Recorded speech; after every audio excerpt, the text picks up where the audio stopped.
few weeks ago, I received this interesting email. It goes like this.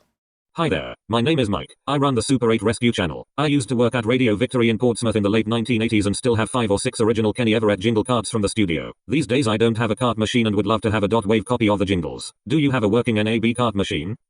And here they are. 6 rare Kenny Everett carts. I'll explain more about that in a second, but once they arrived, I was going to put this video together, set everything up, and my cart machine blew up. So then I had the carts and no machine to play them on. Fortunately, I found this one for sale in the US, so I've imported it and I've tested it out, and it's working fine. Now, it was important that I had a stereo cart machine. I do have a mono one as well, but I'm pretty sure these are all going to be in stereo, and it would be a shame just to hear them in mono when that wasn't the way they were recorded. Now, as far as these carts go, that was one from a different radio station, of course. These, well, there's a little bit of a story behind them, and it's going to take up the course of this video. So I think what I'm best doing here is inserting these carts, just like a radio DJ would, throughout the course of this program. Is it a program? Broadcast, transmission, recording. That'll do. We'll go for recording. So every now and then, I'm going to play you one of these carts as I go through this. But the first thing I want to talk about is, who was Kenny Everett? Because whilst to people my age in the UK, if you mention the name, almost everyone will know who he is. And almost all of them would say, oh, I loved Kenny Everett. Oh yeah, he was great, wasn't he? That's people my age, but of course there are people a different age to myself, a lot younger, people from all over the world. These YouTube videos are seen primarily by people outside the UK and won't be a household name there like he is here. So he was a radio DJ, and he moved into television later on, and he started in the early 1960s on pirate radio stations, and he moved from Radio London to Radio Luxembourg. Eventually the BBC cottoned on that maybe they should have a pop radio station, so started Radio 1, and he was one of the first DJs on Radio 1. Now, in the days before Radio 1 and before Kenny Everett of the BBC, you're kind of typical DJ, very different to how you picture them now. There'd be a chap who was reading from a script, very staid and set. That was the DJ. You'd have another person in the other room putting on the records. You'd have somebody mixing the sound. And then when Kenny Everett came up, he did everything himself. And in addition to that, he came along with skits and pre-recorded sections, and he did multi-layered recordings, and he'd come into the studio with stuff that he'd made at home, and he was just a very innovative chap. He was kind of a breath of fresh air on the television as well when he came onto that later on, that he was using a lot of video techniques that hadn't gone before. In the days of television seeming rather dull in the early 80s, I remember, you'd have 3 channels, and one of them would only be on for half the day, so really you've just got 2 channels, and you'd flip between them. It'd be people in brown suits just talking about politics, and then every now and then you get a show on that would have new music and comedy and all that kind of stuff. Somebody who you remember very fondly from when you were a child, that seemed to be like just completely different to everyone else and was incredibly entertaining. Whether it goes from the DJ days through to the television shows, always a joy to see this person turn up. Anyway, let's play the first cartridge.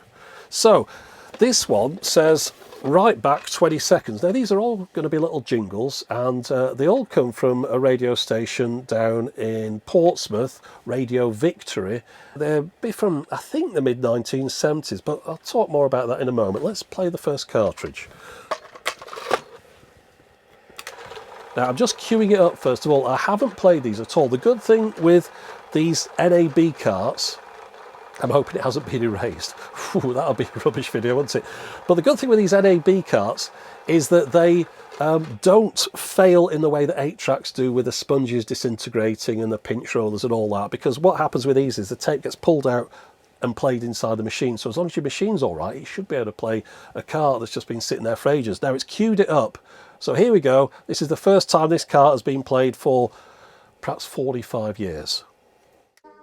The reason you're not hearing a jingle right now is because when I uploaded this video for the first time, this section hit a content match. The audio on the cart turned out to be a track off this Carpenter's album, a 22-second piece called Intermission. Now, while it was fine reusing bits of audio if you were a DJ in the 1970s, things are quite a bit different nowadays. So let's move on.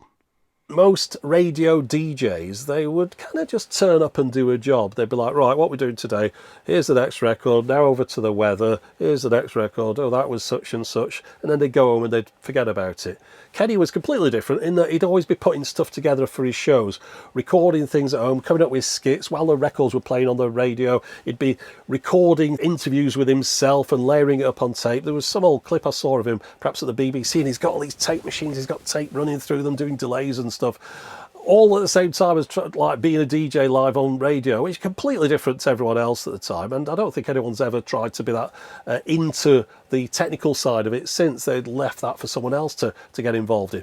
But the thing with coming up with all these skits and jokes and comedy and sketches and all the rest of it is that he flew a little bit too close to the wind, and he was always getting sacked from places just because you imagine you've got hours to fill on the radio, you're coming up with all sorts of jokes, occasionally something you say will probably be the wrong thing. You'll never say the wrong thing if you're incredibly dull and just say, oh, here's the next record, it's by Frank Sinatra, or so. Nobody's going to be offended by that. But if you're coming up with crazy stuff all day long, just off the top of the head, at some point, something that you say will probably be the wrong thing. And it quite often was for Kenny. And he got sacked from the BBC multiple times, which is where these carts come in. But more on that in a moment. Let's play cart number 2. And I'll put them back in the order that I found them. Right, so let's have a look at this one. Now we're going to queue it up. So this machine's got a cue button which basically goes through the cart, looks for the tone on it, and then pauses it at that point. So that tone will be immediately before the jingle. This is for the DJ to get things in exactly the right place. So when they want the jingle to play, they just press the start and it just comes in straight away, which is what's going to happen right now. Hi dear, this is the silly, sexy summer sound of victory, with programs packed with records and minutes packed with seconds. And don't forget, folks, all through summer we'll be having fun, fun, fun all summertime on Victory. Fun, fun all summertime on Victory. The station that fits snugly into your ear. I'm glad I waited to do this in stereo now, because it really would be missing something if it wasn't.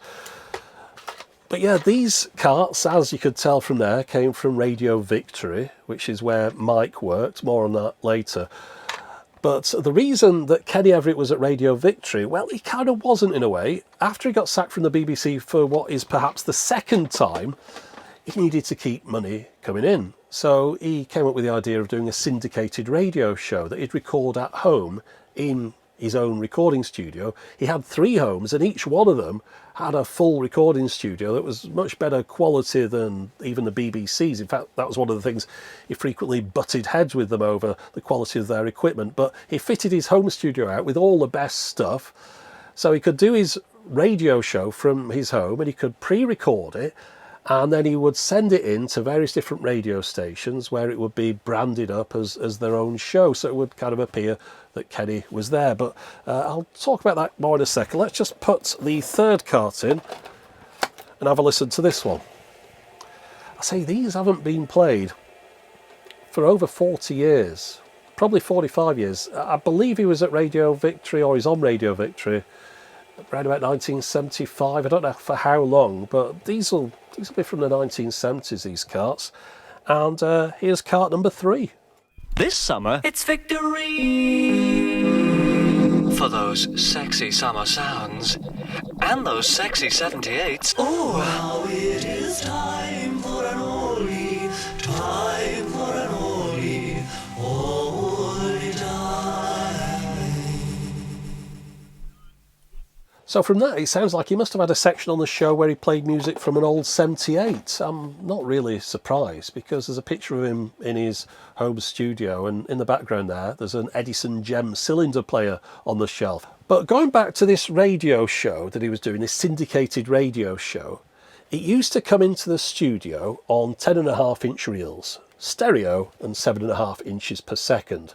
But I'll leave Mike, or Robot Mike, to explain it a little bit more.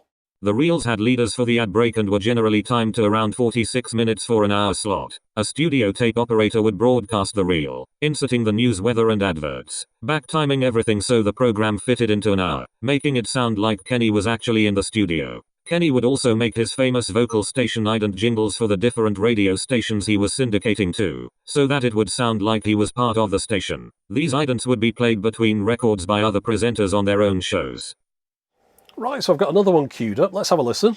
Everything in summertime is victory.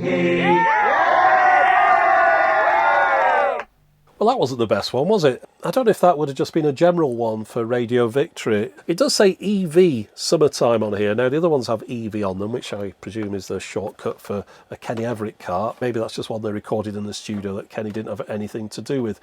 Now, the reason that Mike got hold of these cars is that he was working there, well, he worked in the Royal Navy as a cook, and then in '85, after leaving there, he got a job at Radio Victory, and he co-presented a couple of shows on there. But unfortunately, the radio station was only around for about a year or so after he joined it. In 1986, they lost their broadcasting licence to another local broadcaster in the area. The other company bought most of the equipment from the radio station, the records and things, but whilst Mike was clearing it out, he found these old carts and he was allowed to keep them as a keepsake, but these predate him by quite a bit. He was there 85, 86. These are no doubt from the 1970s. Anyway, let's hear the penultimate cart. This sounds more like Kenny Everett. It says spiffing, which is something that he definitely used to say a lot. There's a lot of kind of phrases in the UK language still where people quote Kenny Everett and say something like, oh, it's all done in the best possible taste. He had some names of characters that were a little bit dangerous for me to say as well because they were spoonerisms. We're not going to go into that now. Let's have a listen to this one. All the jolly spiffing summer sounds on your jolly spiffing summer sound station, Radio Victory 257. Victory and me, we seem to get along so spiffingly, loving every scintillating moment. And forever it'll be Victory and me, with me tranny and me on. Yeah, life is simply grand. All the time it's Radio Victory. For everything that touches you.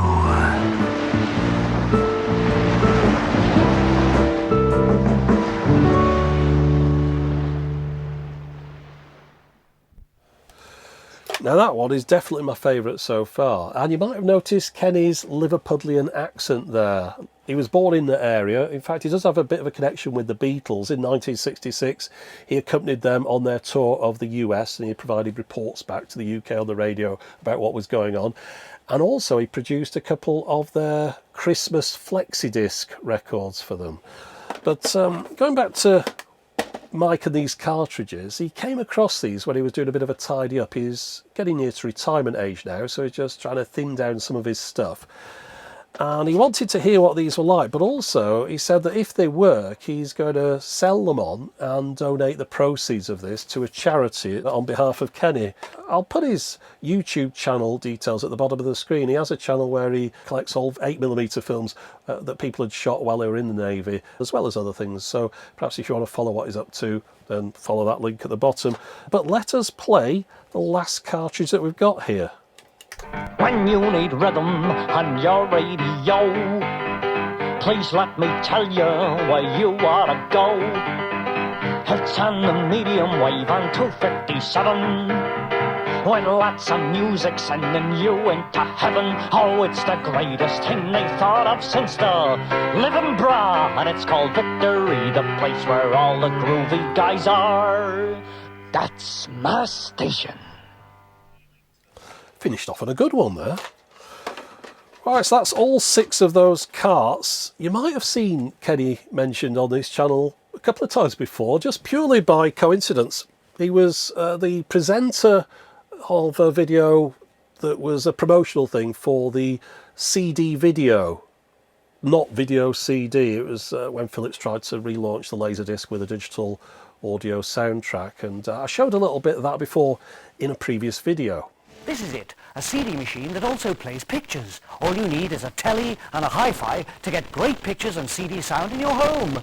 And we also caught a little snippet of him on my Schaub Lorenz music system. Well, actually, I'm a... Is that Kenny Everett? That's ABC by the Jackson 5, great record, and that's the last time we're playing that one, which is a drag really, but records go out of the charts. Actually, I'm not fed up with that one yet. Well, I'll get rid of the urge by playing it to myself at home. And now upon the Kenny Everett Show we bring to you a disc that's so delightful that I just don't know what to do.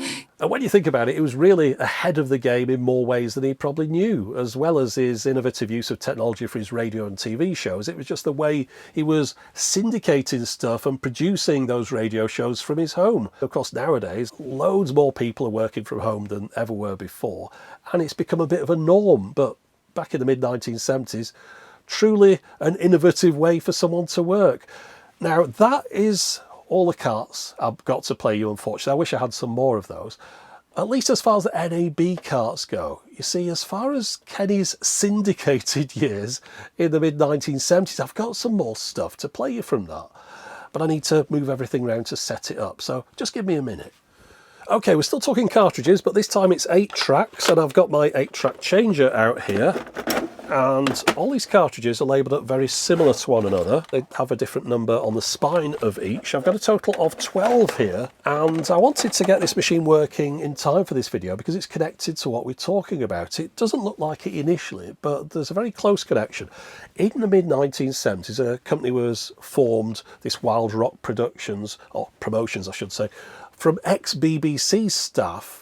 And I think they were a little bit disgruntled with the amount of new music that was being played on radio on BBC. They set up this company, Wilde Rock Promotions, with the idea of promoting new music. And it was a thing where they could tie in with the record labels. So the record labels would get their music to these people, and then these people would distribute it via various unusual means. Now, they had ideas about putting 8-track players in hairdressers and clothing retailers. And they even signed up some agreement with football clubs so that when you're perhaps waiting for the football match to start or it's half-time and the music's coming through the loudspeaker system, and they would give them these cartridges. And these cartridges contained new records that were just released, and after each record was played, you'd have to announce what that record was, with the idea that you're going to start getting people to buy that record. This is the latest song by such and such. Now, Kenny Everett is one of those people, as we mentioned, who was very much into new music. In fact, he was the guy that first played Bohemian Rhapsody on the radio. I think he played it 14 times over 2 days while he was working at Capitol. He was therefore a person that this company reached out to when they wanted somebody to do the inter-song announcements, because, of course, you can't just play a load of music and no one knows what any of it is. So, in between each song, there's a little bit of Kenny Everett on here. Cliff Richard and a single from the album I'm Nearly Famous on EMI Records. Meanwhile, it's Heavy Time! From the album Jailbreak on Phonogram, it's Thin Lizzy.